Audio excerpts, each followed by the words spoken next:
ہاں جی، اگر تو کبھی ایسا لفظ ہو کہ اب ہم نے الف کو پڑھنا ہمارے لیے ضروری بن گیا ہے تو لیکن الف کے اوپر کوئی زبر زیر پیش نہیں ہے، پھر اس الف کے اوپر زبر زیر پیش میں سے کون سے اعراب لگائیں گے؟ زبر لگائیں گے، زیر لگائیں گے یا پیش لگائیں گے؟ تو اس کو سمجھنے کے لیے اگلے حرف کو دیکھیں گے۔ آگے ہم نے جب دیکھا ہے لام کے اوپر بھی کچھ نہیں ہے، تو اب ہم نے دیکھنا ہے نون کو۔ نون کے اوپر کیا لگی ہوئی ہے؟ 3 دندوں والی شاد لگی ہوئی ہے۔ شاد والا جو حرف ہوتا ہے، کوئی بھی حرف ہو، جیسے شاد والا حرف کون سا بنتا ہے؟ نون بنتا ہے۔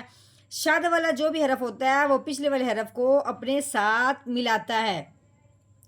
اب اس سے پیچھے دیکھا ہے لام ہے، اس سے پیچھے دیکھا ہے الف ہے، اس کے اوپر کچھ نہیں ہے، تو پھر اس کو ایسے اس کے ساتھ ملائیں گے کیسے؟ تو اس کو پڑھنے کے لیے ہم نے اس سے جو الف ہے اس کے اوپر وہ اعراب لگائیں گے جو اس شد والے کے اوپر لگا ہوگا۔ شد والے کے اوپر کون سا اعراب لگا ہوا ہے؟ زبر لگی ہوئی ہے۔ اب ہم نے اس الف کے اوپر بھی زبر لگا دینی ہے، ٹھیک ہے؟ جو بھی ایسے حرف ہو اس کو پڑھنا ہے لیکن اس کے اوپر کوئی زبر زیر پیش نہیں ہے، تو جو حرف کے اوپر اگلے حرف پہ زبر زیر پیش ہوگی وہی ہم نے اس کے اوپر لگانی ہے۔ اب نون کے اوپر زبر ہے، اب ہم نے الف کے اوپر زبر لگانی ہے۔ دوسری بات، یہ الف کے اوپر جب زبر لگے گی تو الف کیا بن جائے گا؟ حمزہ بن جائے گا۔ کیا بن جائے گا؟ حمزہ بن جائے گا۔ الف کے اوپر زبر ہو، زیر ہو، پیش ہو تو اس الف کو الف نہیں پڑھتے، اس الف کو حمزہ پڑھتے ہیں۔ نحمده ونصلي على رسوله الكريم اما بعد فاعوذ بالله من الشیطان الرجیم بسم اللہ الرحمن الرحیم۔ السلام علیکم ورحمۃ اللہ وبرکاتہ۔ امید ہے آپ سب خیریت سے ہوں گے، انشاءاللہ جہاں ہوں گے ایمان اور صحت کی نعمت سے مالا مال ہوں گے۔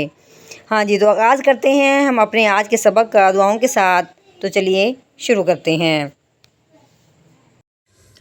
اللہم صلی علی سیدنا و مولانا محمد وعلی آل سیدنا و مولانا محمد وبارک وسلم۔ رب اشرح لی صدری ویسر لی امری واحلل عقدۃ من لسانی یفقہوا قولی۔ رب زدنا علما، رب زدنا علما، رب زدنا علما۔ اعوذ باللہ من الشیطان الرجیم بسم اللہ الرحمن الرحیم۔ ہاں جی، یہ الف ہے، الف کے اوپر کوئی زبر، کوئی زیر، کوئی پیش نہیں لگی ہوئی، ٹھیک ہے؟ آگے یہ لام ہے، اس کے اوپر بھی کوئی زبر زیر پیش نہیں لگی ہوئی۔ اس سے آگے دیکھنا ہے کہ یہ نون ہے، اس کے اوپر کیا لگی ہوئی ہے؟ 3 دندوں والی شاد لگی ہوئی ہے، ٹھیک ہے؟ شاد والا جو حرف ہوتا ہے، کوئی بھی حرف ہو شاد والا، وہ پچھلے والے حرف کو اپنے ساتھ ملاتا ہے، ٹھیک ہے؟ اب ہم نے کیا کرنا ہے؟ اس سے پیچھے دیکھا ہے لام ہے لیکن ہم نے لام نہیں پڑھنا، اس سے پیچھے جانا ہے۔ اس سے پیچھے کیا ہے؟ الف ہے۔ ہاں جی، تو اگر اس طرح کوئی حرف ہو کہ الف ہو، اس کے اوپر کوئی زبر زیر پیش نہ ہو اور لیکن وہ ہو بھی سب سے پہلے نمبر پہ، اب یہ آیت شروع ہم نے کرنی ہے، سب سے پہلے نمبر پہ الف آ رہا ہے لیکن اس کے اوپر کوئی زبر زیر پیش نہیں ہے، تو اس کو اب ہم نے پڑھنا کیسے ہے؟ اس کے اوپر اب ہم نے اعراب لگانا ہے، یعنی کہ زبر زیر پیش لگانی ہے، لیکن لگانی کون سی ہے؟ کیسے پتہ چلے گا؟ اس کو سمجھنے کے لیے ہم نے اس کو دیکھنا ہے جس کے اوپر شاد لگی ہوئی ہے۔ اس شاد والے حرف کے اوپر کوئی جو اعراب ہوگا وہی اس الف کے اوپر جائے گا۔ اب اس شاد والے حرف کے اوپر کون سا اعراب ہے؟ زبر والا اعراب ہے، تو اس کے اوپر بھی زبر ہی جائے گی، اس کے اوپر کیا جائے گی؟ زبر جائے گی۔ اب ہم نے کیا کرنا ہے؟ اس الف کے اوپر کیا لگانی ہے؟ زبر لگانی ہے۔ تو کیسے پڑھیں گے؟ حمزہ نون۔ ہاں، دوسری بات، الف کے اوپر جب زبر لگے، الف یہ زیر ہو یا پیش ہو، اس الف کو کیا کہتے ہیں؟ حمزہ کہتے ہیں، اس الف کو الف نہیں پڑھتے۔ اس الف کے اوپر ہم نے زبر لگانے کی وجہ سے اس الف کو کیا کر دینا ہے؟ حمزہ بنا دینا ہے۔ اب ہم نے کیا کرنا ہے؟ اس حمزہ کو اس نون کے ساتھ ملانا ہے۔ دوسری بات یہ ہوگی کہ نون کے اوپر کیا لگی؟ شد ہے۔ شد اگر آ جائے نون کے اوپر تو نون پہ ہمیشہ غنہ کرتے ہیں۔ اب ہم نے پچھلے والے حرف کو اس کے ساتھ ملانا ہے۔ ہاں جی، اب ہم نے اس حمزہ کو اس نون کے ساتھ ملاتے ہوئے غنہ کیسے کرنا ہے؟ حمزہ نون زبر ان، یہ ان جو ہم نے کیا ہے اس پہ ہم نے کر دیا غنہ، ٹھیک ہے؟ اس کے بعد دیکھیں نون کے اوپر لگی ہوئی ہے زبر، آگے کیا ہے؟ الف ہے۔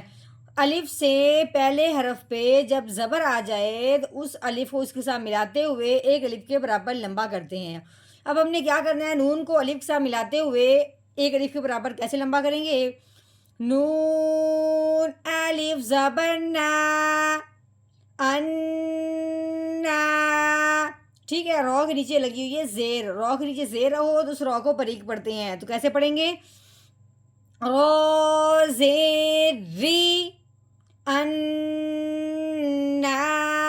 ری، ہاں جی آگے دیکھیں یہ رال ہے، رال کے اوپر لگی ہوئی ہے زبر، آگے کیا ہے الف ہے، ہم نے کیا پڑھا ہے، الف سے پہلے حرف پہ زبر آئے تو وہ پہلے والے حرف کو اس کے ساتھ ملاتے ہوئے ایک الف کے برابر لمبا کرتے ہیں۔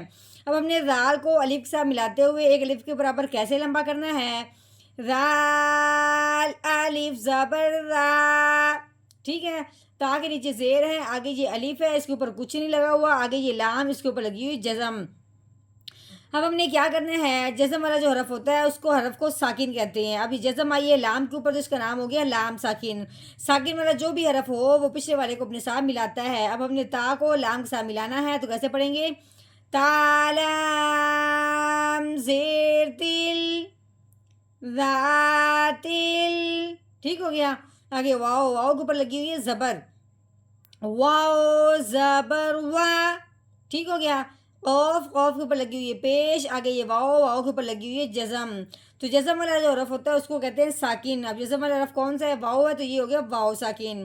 ہاں جی ابھی ہم نے کیا کہا کہ ساکن والا جو بھی حرف ہوتا ہے وہ پچھلے والے کو اپنے ساتھ ملاتا ہے، لیکن واؤ جب ساکن ہوتا ہے وہ پچھلے والے حرف کو اپنے ساتھ ملاتا تو ہے، لیکن اس کے ساتھ ایک خاص بات یہ ہے کہ اگر واؤ ساکن سے پہلے پیش آ جاتی ہے تو اسے ایک الف کے برابر لمبا کرتے ہیں، تو کیسے پڑھیں گے، قاف واؤ پیش قو، واقو، دال کے نیچے لگی ہوئی ہے زیر، دال زیر دی، واقودی، ہاں جی اب ہم نے کرنا ہے یہاں پہ وقف، تو وقف کی صورت میں آخر والا جو حرف ہوتا ہے اس کو ہم نے کرنا ہے ساکن، تو ساکن حرف جو ہوتا ہے وہ ایسا ہوتا ہے اس کے اوپر کوئی زبر زیر پیش نہیں ہوتی۔ اب ہم نے کرنا ہے دال کو ساکن، جب دال ساکن ہوتا ہے تو پھر اس کو ہلانا ہی پڑتا ہے، کیوں کہ دال حروف قلقلہ میں سے ہے، حروف قلقلہ کے اوپر جب اس طرح کی جزم ہو یا حروف قلقلہ وقف کی صورت میں ساکن ہو تو اس کو ہلا کے پڑھتے ہیں، تو کیسے پڑھیں گے، آگے وقف، وقود، وقود، ہاں جی مکمل آیت ہم نے کر لیا توڑ، اب ہم نے اس کا کرنا ہے جوڑ، وہ بھی پڑھنا ہے روانگی کے ساتھ، تو کیسے پڑھیں گے، اعوذ باللہ من الشیطان الرجیم، سورۃ البروج مکیہ، بسم اللہ الرحمن الرحیم، النار ذات الوقود، النار